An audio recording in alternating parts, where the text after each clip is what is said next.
اهلا بكم معايا في قناه نوجا الكروشيه. النهارده هننفذ مع بعض الشنطه الجميله دي ببواقي الخيوط. طبعا عندنا كلنا بيبقى فايض خيوط بكر كتير، مش عارفين نستخدمه في ايه، مش عارفين نعمل له اعاده تدوير ازاي. النهارده هنعمله خطوه بخطوه، وهنعمله بالشنطه الجميله دي. شايفين شكلها جميل ازاي؟ شنطه جميله جدا وهتعجبكم وسهله جدا. بس قبل ما ابتدي النهارده، اللي لسه اول مره يشوف القناه ينزل يعمل اشتراك للقناه ويفعل زر الجرس ويدوس على علامه الكل عشان يوصله كل الفيديوهات الجديده اول ما بتنزل على القناه اول باول. ما تنسوش تعملوا لايك وشير لو عجبكم الفيديو. يلا بينا نبتدي ونشوف هنعمل الشنطه ازاي النهارده مع بعض. يلا بينا. هنستخدم ايه النهارده معانا؟ انا هستخدم ابره مقاس 6، وهستخدم خيط مكرمية، طبعا بواقي الخيوط اللي عندنا. انا هلم كل الالوان اللي عندي، وهستخدم الحلقات دول عشان الشنطة، الجناب بتاعت الشنطة. وهستخدم الكبسولة دي لو عندك، او مش عايزة تستخدميها ممكن اي سوست عندك عادي. تمام، والمقص كمان. وطبعا ما ننساش الولاعة الجميلة بتاعتنا عشان طبعا هنستخدم خيط المكرمية. لو انت هتستخدمي خيط الكليم مفيش مشكلة، مش هتستخدمي الولاعة. يلا نبتدي. دلوقتي انا هعمل زي الجنب ده الجنب الاولاني للشنطة. هعمل جنب زيه بالظبط طبعا ببواقي الخيوط اللي عندنا. فهنشوف مع بعض خطوة بخطوة هنعملهم ازاي. اول حاجة هنعمل دايرة سحرية، وبعد كده هناخد غرزة وهندخل نعمل 12 عمود بلف.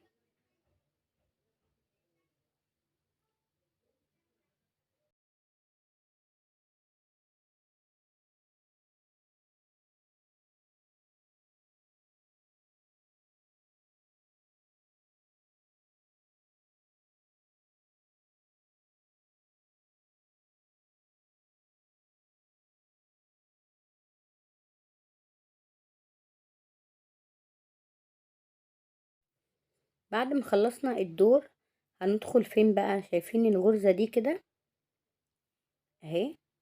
هندخل فيها وهنعمل منزلق، وبعد كده هنشد بقى الخيط لفوق كده وهنقطعه.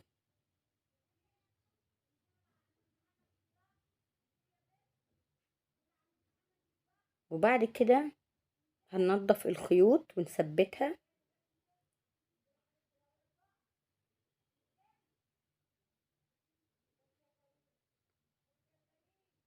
اهو زي ما احنا شايفين كده، ونخفيها تحت الشغل.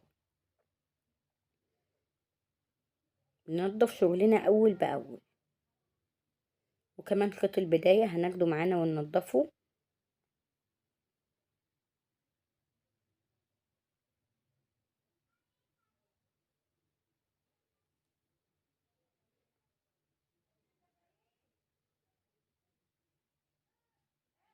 بعد كده طبعا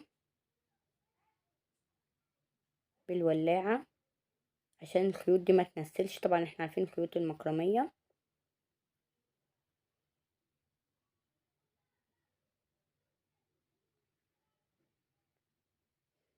كده احنا خلصنا الدور الاولاني. هنبتدي نعمل بقى الدور التاني. هناخد اللون الجديد وندخل في اي مكان، هنسحب الخيط وهنعمل غرزة، وهنعمل غرزة تانية بمثابة عمود بلف. هننزل في نفس المكان وهنعمل عمود بلفة تاني، وهناخد الخيوط تحت الشغل معانا اهو. يبقى كده 2 عمود بلفة في نفس المكان. بعد كده هناخد لفة على الإبرة وهننزل في الغرزة اللي وراها وهنعمل برضو 2 عمود بلف.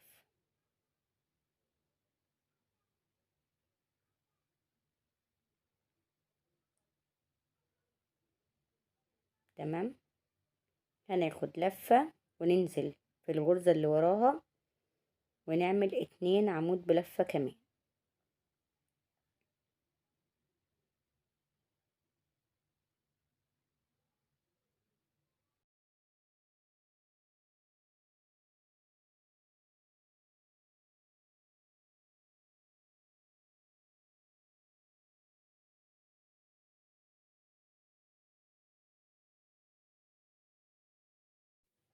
زي ما احنا شايفين كده هنستمر لنهاية الدور. هخلص الدور وهرجع لكم تاني. خلصنا الدور اهو زي ما احنا شايفين. هنقفل بقى الدور في الجرزة دي كده اهي شايفينها، وهنعمل منزلقة، وبرده زي ما عملنا في الدور الاولاني اهو هنسحب الخيط كده وهنقطع وننضف الخيط. زي ما احنا شايفين كده خلصنا الدور التاني. الدور التالت بقى رف، هنيجي هنا عند اي جزء اهو هنعمل غرزتين في نفس المكان، هنعمل غرزة كمان. تمام اهو. بعد كده هناخد غرزة وهنسيب دي وهندخل في دي. تمام، يعني هنسيب دي وهندخل في اللي جنبها اهي، وهنعمل عمودين بلف. تمام. بعد ما عملنا كده اول مجموعتين هنعمل ايه؟ عايزين بقى نحوله لمربع، فهنعمل ايه؟ خدنا غرزة فهنسيب واحدة وهندخل في اللي وراها وهنعمل عمودين بلفة وغرزة، وفي نفس المكان هننزل نعمل عمودين بلفة تاني اهو.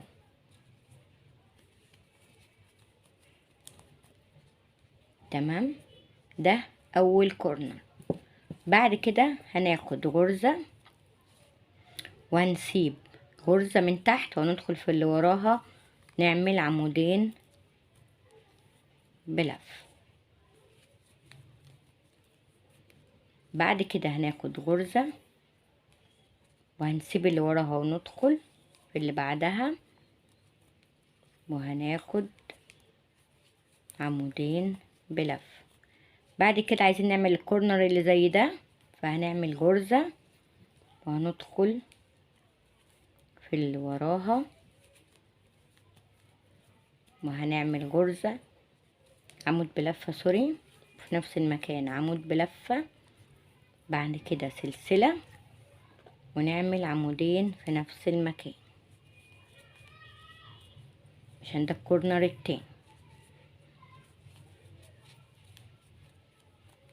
تمام اهو. بعد كده هناخد غرزة هنسيب واحدة وهندخل في اللي وراها ونعمل عمودين بلف، واحد اتنين. تمام. بعد كده هناخد غرزة هندخل نسيب دي وندخل في اللي وراها ونعمل عمودين بلف.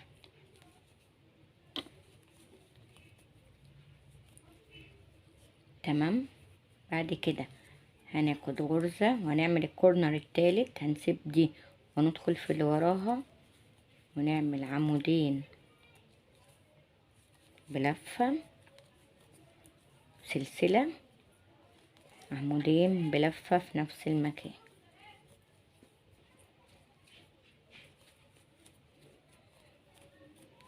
تمام. تالت كورنر هنعمل غرزة او هنسيب واحدة وندخل في اللي وراها ونعمل عمودين بلف.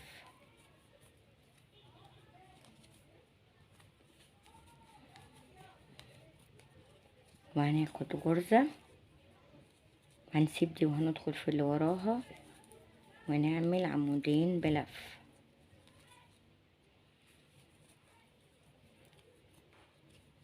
بعد كده هنعمل اخر كورنر اهو، هناخد غرزة هنسيب دي وهندخل في اللي وراها هنعمل عمودين، سلسلة، عمودين في نفس المكان.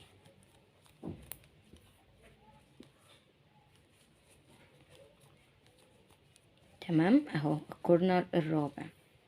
بعد كده هناخد غرزة وهندخل في اول غرزة هنا وهنعمل منسلقة ونقطع الخيط وهنضف الخيوط وهرجع لكم تاني. اهو نضفنا الخيوط زي ما احنا شايفين كده. هنعمل ايه بقى بعد كده؟ هنجيب اللون الجديد، هنجيب اللون البيج، وهنيجي عند اي فراغ من الفراغات دي وهندخل نسحب الخيط وهنعمل سلسلتين بمثابة عمود بلف، وفي نفس المكان هننزل نعمل عمود تاني بلف. تمام. هناخد غرزة وهندخل في الفراغ اللي وراه وهنعمل عمودين بلف.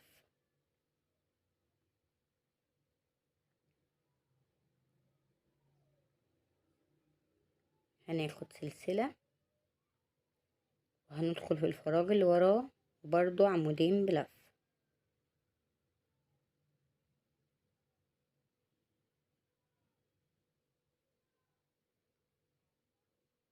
هناخد سلسلة وهنيجي عند الكورنر وهندخل في النص وهنعمل عمودين سلسلة، عمودين في نفس المكان.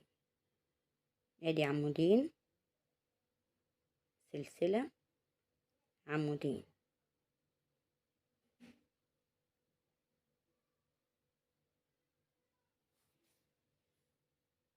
بالشكل ده كده. هناخد غرزة، هنيجي عند الكورنر او سوري الفراغ ده وهنعمل عمودين بلف. ودي طريقة تكبير المربع يا جماعة. اهو غرزة، الفراغ اللي وراها هنعمل عمودين،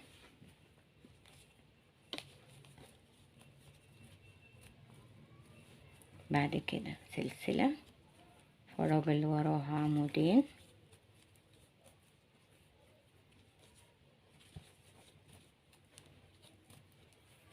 بعد كده سلسلة، والكورنر هنعمل فيه عمودين سلسلة، عمودين، عمود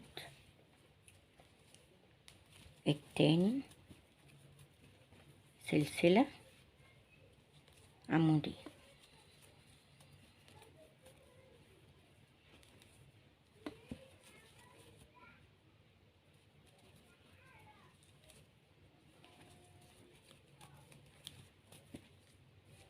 بالشكل ده كده. هكمل وهرجع لكم تاني. زي ما انتوا شايفين خلصنا كده الدور، وهنيجي هنا وهنقفل وهننضف الخيوط وهرجع لكم تاني. زي ما احنا شايفين كده خلصنا. انا بالنسبه لي خلصت التزايد بتاع المربع. لو انت عايز تعمليها اكبر من كده هتتزايدي السطور الجايه زي ما احنا عملنا كده. هنيجي هنا هنعمل غرزتين عمود بلفه، وبعد كده غرزتين عمود بلفه، غرزه، وبعد كده كورنر غرزتين عمودين بلفه، غرزه، عمودين بلفه، وهنكبر المربع زي ما احنا عايزين. انا هقف عند كده وابتدي اعمل السطور اللي وراه. فهرجع تاني للون الابيض. هعمل ايه؟ هدخل في اي كورنر سوري هدخل في اي فتحة هنا اهو. هنعمل غرزة واحدة، وبعد كده هنعمل نص عمود. بيتعمل ازاي؟ هناخد لفة وهننزل هنا كده 3 لفات على ابرة، هنطلع مرة واحدة. تمام كده. بعد كده شايفين الغرزة اللي هنا دي هتقابلنا هنا كده، هندخل فيها اهو وهنعمل غرزة حشو. تمام اهو. بعد كده الفراغ اللي وراه هندخل وهنعمل فيها غرزتين نص عمود. ادي واحد، ادي اتنين. تمام. والغرزة اللي وراها دي هنعمل فيها حشو. تمام. الغرزة اللي وراها اتنين، الفراغ اللي وراها سوري اتنين نص عمود،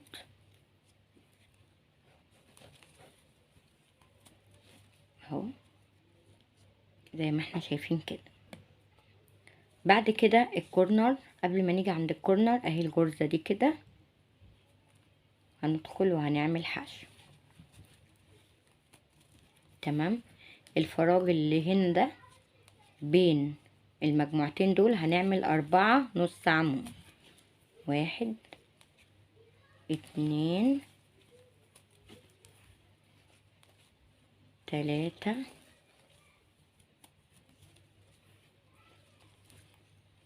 4. تمام اهو. بعد كده الغرزة اللي احنا شايفينها دي هندخل وهنعمل حشو. الفراغ اللي وراها هندخل نعمل 2 نص عمود اهو.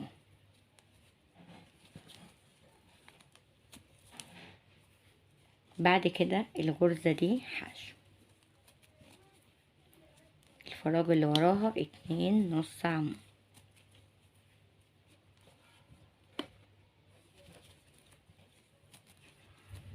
الغرزة اللي وراها دي حشو، الفراغ اللي بعده 2 نص عمود.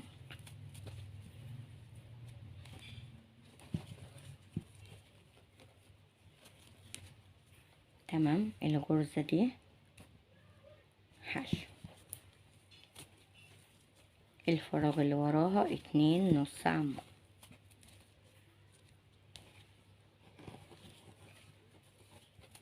بعد كده جينا عند الكورنر هندخل هنا كده نعمل حشو.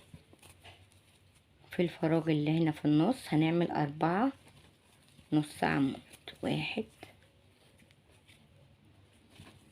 2 3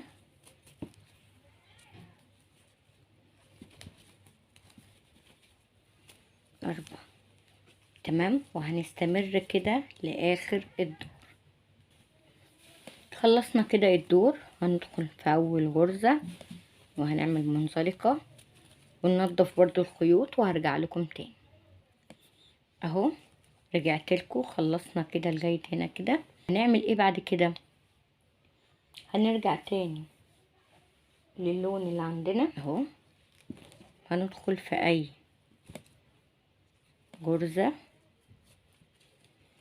ونبتدي بقى ما نعملش تزايد عشان يبتدي ياخد كيرف معانا. هنعمل حشو، نعمل حشو كل غرزة هتقابلنا هندخل وهنعمل حشو. تمام. داير ما يدور.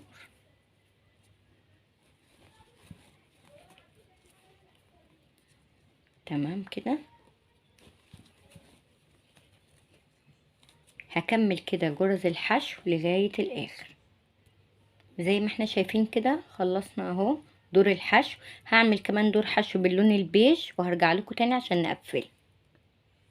زي ما احنا شايفين كده خلصنا اهو. هنبتدي بقى، شايفين التجويف ده اهو كده. هنبتدي بقى نحط القطعتين على بعض وهنشوف هنثبتهم ازاي ونخيطهم ازاي. شايفين يا جماعة دول القطعتين اهو. هنحاول بقى بالماركر نظبطهم اهو. هنمسك كل قطعتين على بعض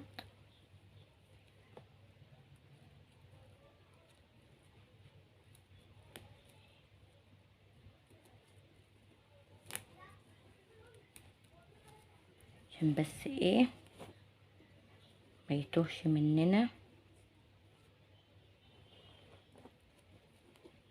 اهو كده.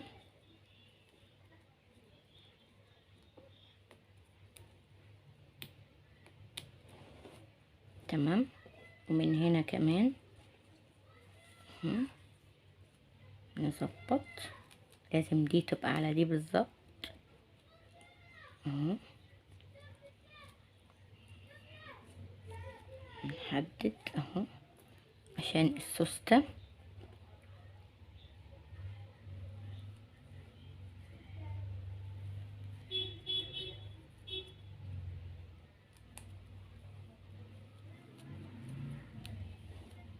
وعلى الناحية التانية هنظبطها برضو اهو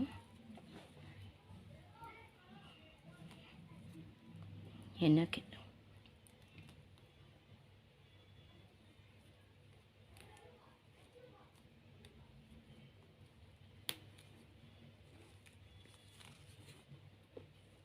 تمام، نتأكد ان هي متظبطة اهي. هنعمل ايه بقى بعد كده؟ اهو هنجيب الخيط وهنشيل اول جزء كده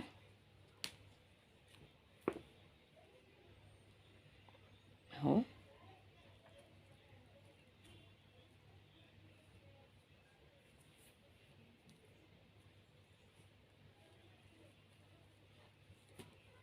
اهو كده. وهناخد الغرزة، شايفين الغرزة اللي ورا مع اللي قدام، وهنعمل منزلقة كأننا بنخيطها اهي، اللي ورا مع اللي قدام هنعمل منزلقة اللي هما اللي هنا كده قدام بعض من جوه اهو، منزلقة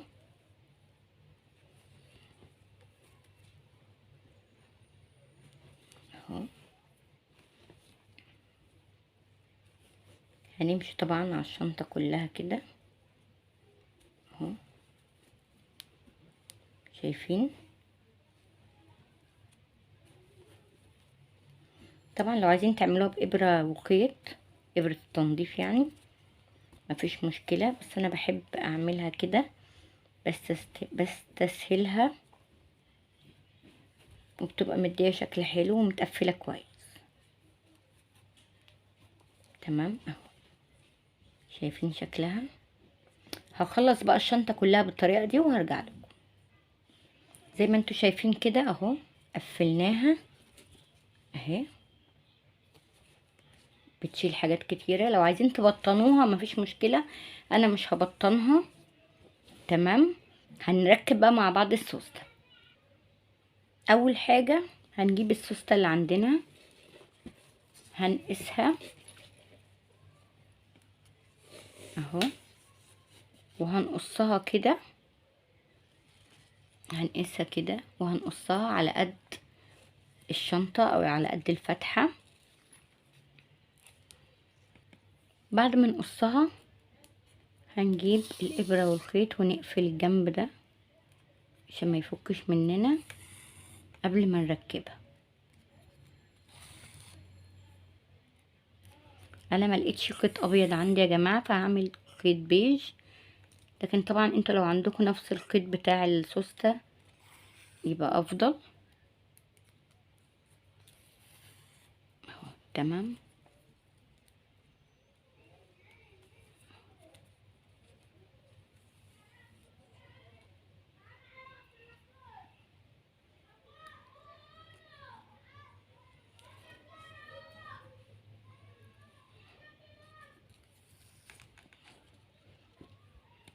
هنعمل ايه؟ هنجيب السوسته اهو، وهنجيبها هنا كده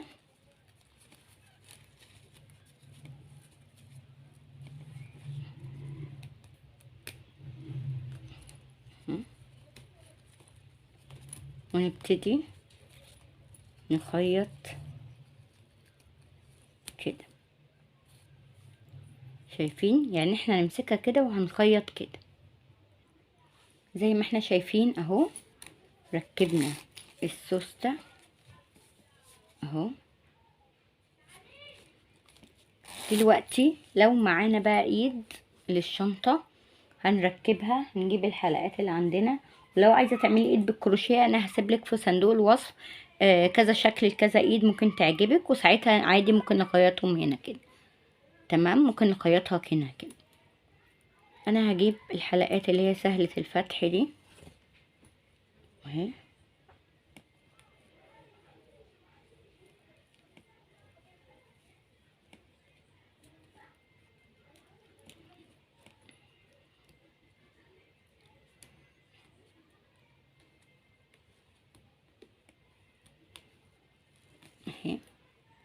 وهركب الجنب التاني اهو.